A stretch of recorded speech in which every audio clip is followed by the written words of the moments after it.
Assalamu alaikum, урматтуу YouTube сүйүүчүлөрү, урматтуу менин Десин ТВ каналымдын катталуучулары. Бүгүнкү менин маегим 3 теманын алкагында болмокчу. Биринчи темабыз ушул акыркы кездери интернетте абдан талкууларды жаратып жаткан мурдакы прокуратурада, башкы прокуратурада иштеген жигит Сыймык Жапыкеевдин ушул акыркы билдирүүлөрүнүн тегерегинде болмокчу. Экинчиси эл алдында абдан жакшы кызмат кылып, соопчулук чоң иштерди кылып жаткан Эрнис Бөрүбаев деген инибиздин соопчулук иштери жөнүндө болмокчу. Жана үчүнчү менин аңгемем кече жакында интернетке чыкты. Орус жарандыгы бар Сулекеева Айчүрөк деген келин ошол кыргыз жамаатына, кыргыз элине кайрылып, биринчи орусча, кыргызча, андан кийин орусча дагы кайрылыптыр. Ошол өзүнүн коронавирус оорусу менен ооруп калгандагы жалпы ушул орус коомчулугунун мамилеси жөнүндө болгон. Мен ошол 3 окуянын тегерегинде сиздерге маалымат, өзүм ушул эмелер боюнча маалымат аркылуу сүйлөшүп кетмекчимин, достор. Кече мага Facebook'tan, мен өзү негизи Facebook'ка көп кирбечи элем, бирок ушул YouTube'дан чыгарган нерселеримди Facebook'tan дагы берип турайын дегендей таризде, азыр Facebook'ка дагы ушул YouTube'да эмнени сүйлөсөм, ошолорду жүктөп жатам, көбүрөөк адам көрсүн деп. Албетте мен мындай көп деле көрүүчүлөрүм жок, ошентсе дагы ушул Facebook'ка дагы кире баштадым. Ошондо кече бир жигит жазыптыр: "Сиз Сыймык Жапыкеев жөнүндө кандай ойлойсуз, кандай пикирдесиз, оюңуз кандай?" дептир да. Мен жазып койдум, мен ал жигит жөнүндө оюм жакшы эле, абдан жакшы. Мисалы үчүн абдан азыр мындай биздин билинбей жүргөн серий кардиналдарды айтып жатат, башка нерселерди айтып жатат.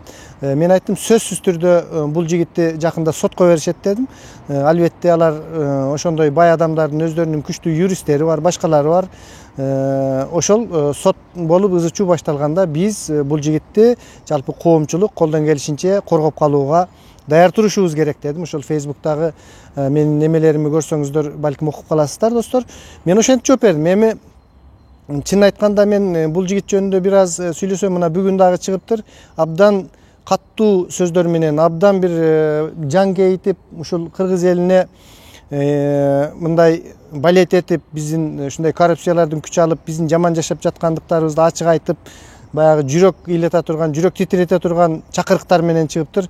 Бирок эми мен деле ойлойм, бул жигит өзү ошол прокуратурада подполковник чинине чейин жеткен экен, жогорку билимдүү, абдан жогорку ошол чөйрөдөгү ар кимдин баягындай жеп ичкенин жакшы билген, балким өзүнүн бир маалымат булактары бардыр. Мына бүгүнкү баянында дагы айтты, мага ушундай элдер айтып жатышат, мага мынтип жатышат деп. Демек өзүнүн кандайдыр бир маалымат булактары бар, ошонун негизинде негиздүү сөздөрдү айтып жатат деп ойлоймун.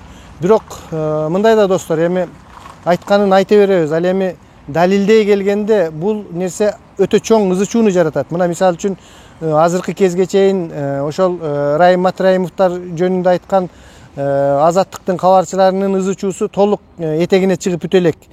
Канча адамдар ортодо каза болуп кетти. Мына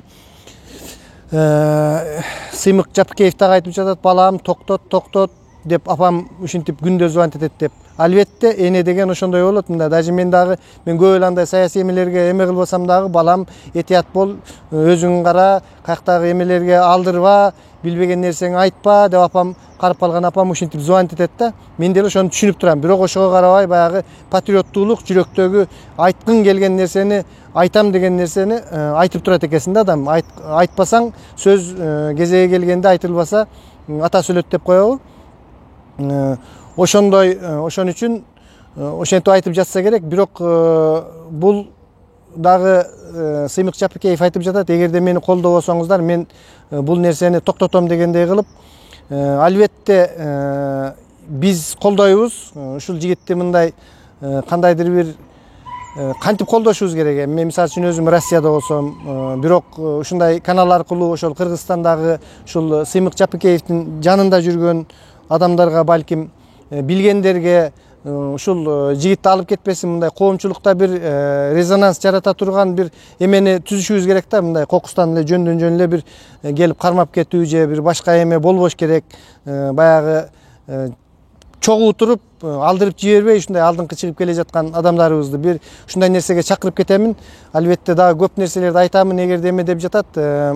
Албетте биз Сыймык Жапыкеевке дагы ийгиликтерди каалайбыз, дагы ушундай нерселерди айтып турганын каалайбыз. Бирок ошону менен эле бирге биз каалап эле тим болуп, кулактын кычуусун эле кандырып отуруп калбай, бир ушул кыргыздардын бир улуттук ушул коррупциядан чыгарып кетүү же коррупцияга каршы күрөшүү кыймылы дегенби бир типа ушундай бир кыймылды жок дегенде ушул интернет аркылуу бир пикирлеш адамдар чогулуп ушундай эме кылалы, бир жалпы чогуу чараан күрөш жүргүзөлү дегендей кылып бир ушундай бирибиз менен бирибиз байланышып бир ушундай нерселерге келсек деген ойдомун да. Себеби баягы мурда деле айтып жүргөм, жалгыздап жүрсөң сындырып кетишет. Жалгыз чыбыкты баягы жомоктогудай кылып. Эгер топ турсак бизди эч ким эч нерсе кыла албайт да. Андан кийин дагы ушул Сыймык Жапыкеевке айта кетмекчимин. Ошол эле Бакыт Алмамбетов жөнүндө айтыптыр, токтоткула ата мекениңерди деп. Достор, кандай болгон учурда дагы бул жерде бардыгы патриот жигиттердин бир кандайдыр бир көз караштары туура эмес келип калса эле, сен ары кет, мен бияка же болбосо мени менен бол дебей, азырынча биз ынтымактуу ошол Бактыбек Алмамбетов болобу, башка болобу, биз ынтымактуу түрдө турушубуз керек да. Анан кийин сеники туура эмес, меники туура дей берсек, бул жерде анда чабылып кетебиз бардыгыбыз, достор. Негизинен мен айтайын дегеним ошол. Бирок сөзсүз соттошуулар болуп жатат, болот деп күтөбүз. Себеби дегенде урматтуу Сыймык иним өзүң юрист экенсиң, иши кылып ар бир сөзүңдү далилдей ала турган эмелериң менен, күбөлөрүң менен ошол баягы далилдөөчү өзүңдүн базаңды даяр кылып ошондой тур. Мен сага акыл үйрөтө албаймын. Сен анткени жогорку билимдүү, жогорку кругтарда жүргөн юристсиң. Ошондуктан ушул жагынан этият бол, өзүңдү сак кыл, эл менен бол. Мен ушинтип гана айтмакчымын. Менин ушул Сыймык Жапыкеев жөнүндөгү менин пикиримди билгиңиздер келсе ошол. Ал эми экинчи тема, достор, Эрнис Бөрүбаев деген жигитибиз, ушул чоңдор, депутаттар, башкалар, бизде билесиздер 120 депутатыбыз бар. Анын ичинен бир 20-25 гана сүйлөйт, калгандарын айтып эле жүрөбүз. Баягы кумга башын тыккан төгүш сыяктуу болуп эле иштебей, өкмөттүн калп эле маянасын алып, коомго ушунчалык зыян келтирип, ушундай зыянкечтер бар да. Бир 90го жакыны ошондой зыянкеч. Ошондой депутаттарды жок эле кылып койсо, биздин мамлекетибизге, коомубузга абдан чоң пайда келтирмек да. Эми алдыңкы ушундай Сыймык сыяктуу, ушу дагы башка алдыңкы бир көз караштагы жигиттер келип бир бийликтерге жетишсек, балким бул нерселер дагы жок болот. Мындай керексиз чыгымдардын бизге эч кандай кереги жок. Бул депутаттардын кереги жок. Областтык структуранын кереги жок. Обул сот, обул прокурор, обул жана башка чоңдор дегендердин баардык эмелерди райондук кылып туруп эле бир ушундай чоң реформаларга сөзсүз барабыз, достор. Бул бүгүн эртең боло турган нерселер. Сөзсүз түрдө эле бир жиндилер эмеспиз, бирип көрүп турабыз. Качанга чейин эле бир акылсыз жетекчилер келе бербейт, бир экономду кыла турган жетекчилер келет да. Мен айтайын дегеним, ошондой бир беспонтовый депутаттарга караганда, башкаларга караганда ушул Эрнис деген инибиз абдан сонун жардамдарды көрсөтүп, өз фактысы менен башка адамдардын дагы уятына тийип, жардам кыла турган бир чараларга жеткизип, көптөгөн билинбей жаткан нерселер бар экен, ошолорго жардам берип, мына бул коронавирус инфекциясы тарагандан бери мурда билинбей жаткан көп эмелер бар экен, көп жардам ала албаган үй бүлөлөр. Ушунун шылтоосу менен ошондой үй бүлөлөргө жардам берилип, ошолор коомчулукка чыгып, көптөгөн нерселердин бети ачылып атат. Бир жагынан алганда бул коронавирус бизге бир чоң бир алдыга жылууну камсыз кылды деп койсок дагы болот да. Биздин Кыргызстан 30 жылдан бери эле артта келатканбыз. Бизде илгертен эле хронический кризис, бизде хронический, эч айыкпаган кризис, хронический коррупция. Ошонун негизинде кандайдыр бир деңгээлде ушундай биздин эски илдеттерибиздин жаралары чукулуп чыкканга ушул коронавирустун жардамы тийди. Ушул социалдык жактан абдан коргоосуз калган үй бүлөлөрдүн көпчүлүгү ушул коронавирустун шылтоосу менен көрүндү. Ушул коронавирустун алдыңкы саптарында жүргөн врачтар менен катар эле ушундай социалдык жактан жардам берген Эрнис иним сыяктуу адамдар абдан чоң коомго жардамдарын точечный факты менен жардам берип жатышат. Анан пикир жазып жатышат. Сен эмне себептен мактанып жатасың андай мындай деп. Мактана бер, мактангыңар келсе мактангыла. Колуңардан келеби, эринистей болуп жардам бергиле. Андан кийин кече бир жетим кызды бир аялга жолуктуруп жанагы дудук артрит менен ооруйт экен, мен карап туруп эле диагнозун коюп билдим, полиартрит экен, ревматоидный, колдору кыймылдабаган аялга. Ошого апарып экөөнү эне бала кылып жолуктуруп койсо, бөрү баласы ит болбойт, сени таштап кетет деп бияктан пикирлерин жазып баштады. Мен сонун кылып ответ бердим эле, кайра ошол пикир жазган адам өчүрүп коюптур, эриниси укпай калды. Тилекке каршы мен мына азыр Эниске ушул эфир аркылуу сүйлөп жатам. Энис молодец. Бул эмеңен танбагын. Аллахым сага ушул Орозонун улуу күндөрүндө сага чоң күч кубат берсин. Ушуңан тайбай сен патриот болуп, өзүңөн артыңан дагы ушундай патриоттуулук эмелерди көп жаратып жүрө бергин.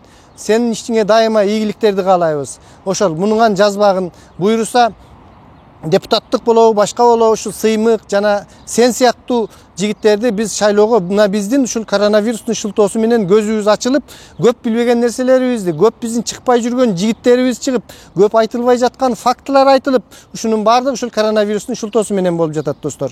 Мен сиздерге ошону айтайын дедим. Ал эми үчүнчү bir маселе, Сулейкеева Айчүрөк деген келин кайрылган экен коомчулукка. Андан дагы пикирлерди уксаң, сен Россиянын жараны экенсиң, сага акча керекпи, эмне керек дегендей бир пикирлерди. Эми мен Айчүрөк менен лично бүгүн өзүм сүйлөштүм. Айчүрөк менен мага эч кандай жардамынын кереги жок.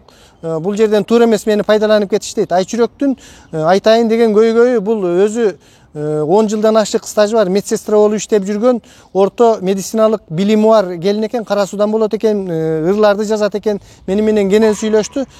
Мен эми Андрей Караулов деген бир эме бар, чоң саясатчы, блогер сыяктуу, ошого жазып жөнөттүм, жардам берип коюңуз деп. Бирок ал жактан менин оюмча жардам деле болбойт. Эми жардам кандай болот? Мага окшоп ушундай бир сүйлөп эме кылсак, жалпы ошол орустарга жетсе кандайдыр бир жактан. Азырынча 14-майга чейин карантинде экен, андан кийин юридикалык жактан, башка жактан жардам берилет дедим. Себеби бул жерде Айчүрөктү ошол при исполнении деп коет. Ооруп жаткан убагында ооруга чалдыкса, мамлекет тарабынан акча обещать этилген да. Россия абдан газга, нефтиге бай өлкө. Буларда положение ошондой суммасын берүүгө акылуу да, и берет ошолорго. Ошол жерде Айчүрөктү мындайча айтканда кидайт этишип, үйүңдө туруп тур, андай мындай деп факты кылбай, баягы өзүнчө ооруп калган дегендей кылып иши кылып, визитка предлагать этишиптир, сен айтпай эле кой дегендей кылып. Бир ушундай закон мыйзам бузууга тартканда Айчүрөк молодец, өтө грамотный, жакшы келин экен, тың. Ошол мен жооп бердим дейт. Өзүн биринчи жолку баягы коронавирус аныкталгандагы диагнозун бербей коюшуптур ошол өздөрүнүн докторлору. Кийинки жолкусун өз инициативам менен барып, өзүм чогултуп алгандан кийин анан ошол жетекчим мага чалып, жолугушууга чакырып, бир ушундай действияларга келе баштады дейт. Эми мен айттым, 14-майга чейин турат тур Айчүрөк. Азырынча карантин экен, оорудан Аллахым буйруп жакшы чыгыптыр. Анан 14-сүнөн кийин ошол балким Москвадагы посольство менен сүйлөшөттүрбүз. Москвадан угуп жаткандар болсо, Мирбек, сени мен билем, жакшы юристсиң. Ушул эмеге Айчүрөктүн 4 баласы бар, өзү кыйналып, колдон келишинче бекер болсо бекер жардам берип кой. Мирбек деген юрист бар, мен билемин, ушул мурда Питерде иштеп кеткен. Мирбекке кайрылып коеюн, уккан болсоң, Мирбек иним, ушул Айчүрөккө сөзсүз жардамыңды бер. Жана башка юридикалык мындай билими бар кыргыздар уккан болсоңуздар, сөзсүз түрдө Айчүрөктү таап, телефондору да бар экен, ошол берүүлөрдө сөзсүз жардам бериңиздер, достор. Мен суранып кете турганым ошол. Анан бул орустардын көзүнүн мындай кыйыгы менен карап калганынын себеби Айчүрөк 5 убак намаз окуган, мусулманчылыкты өтө жогору туткан келин экен. Ушул мына азыр ооруп жатканына карабай орозо экен. Мен телефон чалган маалда намазда экен. Андан кийин мага чыгып өзү сүйлөштү. Бул орустардын көзүнүн кыйыгы менен караган ошол медсестра врачтарынын. Бул дайыма өзүнүн намаз кезинде башкаларга окшоп тамекиге чеккени жүгүрбөй же башка кылбай, өз эс алуусунда ошол намаздарды окуп, аларга баягы тескери сезилип, ошондой бир баягы алардын коллективдин ичинде кандайдыр бир нерсени жараткандаймын дейт да. Мени балким ошон үчүн булар туура эмес көз караш жаратып жатат дегендей кылып жатат да. Эмне болгондо дагы Айчүрөк мына азыр Аллахым буйруп ушул жакшы айыгып кетип атыпсың. Мен дагы сенин дагы жакшы айыгып кетишиңди Кудайдан тилеймин. Буйруса ушул 14-төн кийин карантинден чыксак дагы аракеттерди жасайбыз. Урматтуу Москвадагы посольстводагылар, гражданствосы башка дебей ушул урматтуу диаспора мүчөлөрү, биздин бир боорубуз Айчүрөккө жардам берип коелу. Саламатта туруңуздар. Бүгүнкү менин кыска айта турган нерсем ушул достор.